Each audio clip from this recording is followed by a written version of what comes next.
बात चंडीगढ़ के मेयर चुनाव की करेंगे, जिसको लेकर आज एक बार फिर से सुप्रीम कोर्ट में अहम सुनवाई होनी है। आज पार्षदों के बैलेट पेपर तलब किए गए हैं। कल विवादों में घिरे रिटर्निंग ऑफिसर की पेशी हुई। उन्होंने माना है कि 8 बैलेट पेपर पर मार्क किया गया था।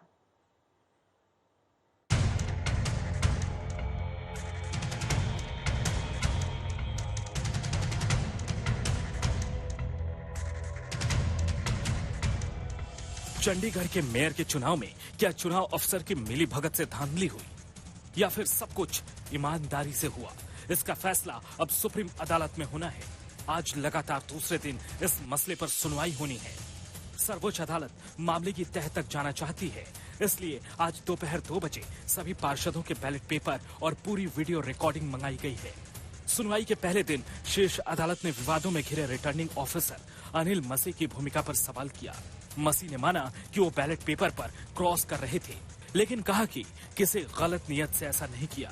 कांग्रेस और आम आदमी पार्टी कह रही है कि अब इंसाफ होगा और लोकतंत्र की हत्या करने वाले बेनकाब होंगे। मैं समझता हूं कि संदेश इससे सुप्रीम कोर्ट का पूरे देश के अंदर गया है कि लोकतंत्र की हत्या करने वालों को बख्शा नहीं जाएगा। जो गलत काम करेंगे उनके साथ न्याय होगा। और मैं ये समझता हूं कि चंडीगढ़ कांग्रेस के इसके अंदर एक बड़ी जीत हुई है, क्योंकि चंडीगढ़ कांग्रेस और उसके सभी पार्षद जो है चट्टान की तरह खड़े रहे, ना झुके, ना बिके, ना रुके। प्रिसाइडिंग ऑफिसर ने बेईमानी करके वोटों को कैंसिल करके इनके कैंडिडेट को जिताने की कोशिश की, और जब सुप्रीम कोर्ट ने इनकी बेईमानी, इनकी चोरी, इनकी डकैती पकड़ ली, तो अब ये पार्षदों को इधर से उधर करने में लगे हुए हैं। मैं आपको ये बताता हूँ, जीत अंततः सच्चाई की होगी, आम आदमी पार्टी की होगी, और इस छोटी सी जीत के लिए पूरे देश के सामने भारतीय जनता पार्टी एक्सपोज हो गई है। सवाल उन 8 बैलेट पेपर का है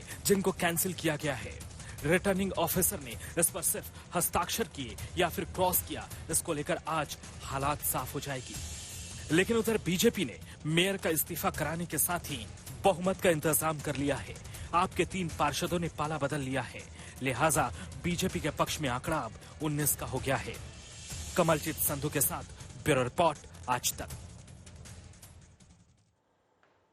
कनु शारदा मेरी सहयोगी इस वक्त तमाम जानकारी के साथ जुड़ गई हैं। कनु, रिटर्निंग अफसर ने ये मान लिया है कि उन्होंने बैलेट पेपर पर क्रॉस लगाए थे, या अभी स्थिति स्पष्ट होनी बाकी है कि वो सिग्नेचर कर रहे थे या फिर क्रॉस लगा रहे थे?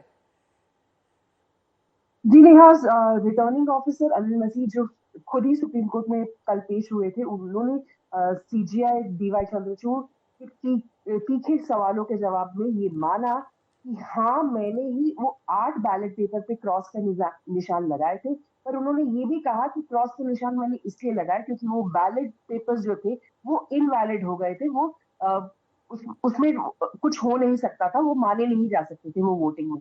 इसीलिए उन्होंने अपने बयान में साफ लिखा, और वो ऑर्डर में भी रिफ्लेक्ट हुआ है कि वो 8 बैलेट पेपर्स जो थे वो इनवैलिड वोट्स थे, इसीलिए उन्होंने कि वो मेन वोट्स के साथ मिक्स ना हो, इसीलिए उनको इनवैलिडेट करते हुए उन्होंने क्रॉस का निशान लगाया था।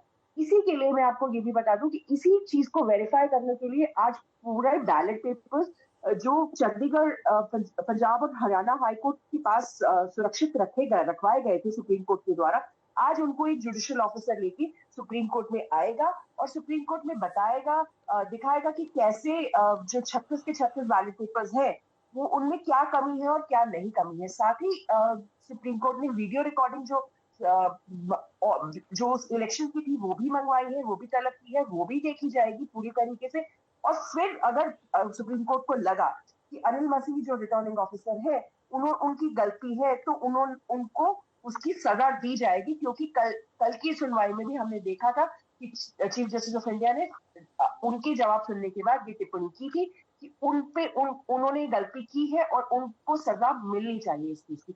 और आज ही के बैलेट पेपर्स वेरीफाई करने के बाद ही सुप्रीम कोर्ट आगे ये भी डिसाइड करेगा कि क्या वो री इलेक्शन ऑर्डर करे या फिर वो इन्हीं बैलेट पेपर्स को पूरा तरीके से पूरा काउंट करके दोबारा से। बहुत बहुत शुक्रिया इस तमाम जानकारी के लिए आपका। अब आपको दिखा देते हैं कि क्या सियासी प्रतिक्रियाएं चंडीगढ़ मेयर चुनाव को लेकर आ रही हैं। इतना छोटा सा शहर और उसके एक मेयर का चुनाव जो सिर्फ 1 साल के लिए बन रहा है, ऐसे चुनाव के अंदर देश की सबसे छोटी पार्टी आम आदमी पार्टी का कैंडिडेट है, और एक दुनिया की सबसे बड़ी पार्टी कहलाने वाली भारतीय जनता पार्टी का कैंडिडेट है। और भारतीय जनता पार्टी एक इस छोटे से शहर के मेयर के चुनाव में क्या क्या नहीं कर रही है, पूरा देश देख रहा है। इनका प्रजातंत्र में क्या विश्वास है, इनके अंदर सत्ता की कितनी प्यास है। वैसे तो हम कह चुके हैं कि लोकतंत्र का गला तो घोंट चुकी है ये भारतीय जनता पार्टी, लेकिन निरंतर तौर पे लगे रहती है उसी काम पे कि कहीं भी उनको कुछ महसूस हो कि उनके खिलाफ कोई बात है, उसको कैसे उन्होंने काबू करना है, उस काम पे लगे रहते हैं। उनकी फितरत के हिसाब से ये काम हो रहा है। कोई, मैं समझता हूँ, हम इसको सेटबैक नहीं समझते। ये अब जैसे देखते हैं कि इन्होंने जो सबसे बड़ा नुकसान किया था, एक धक्का लोकतंत्र के साथ, जो गला घोंटने के से कम नहीं है जैसे हमने कहा है, तो उसके बाद तो ये 30 तारीख को जो किया, उसके बाद सुप्रीम कोर्ट में और हाई कोर्ट में जो मैटर पड़े हैं, उनको सिर्फ इन्फ्रक्चुअस करने के लिए ये सब काम कर रहे हैं।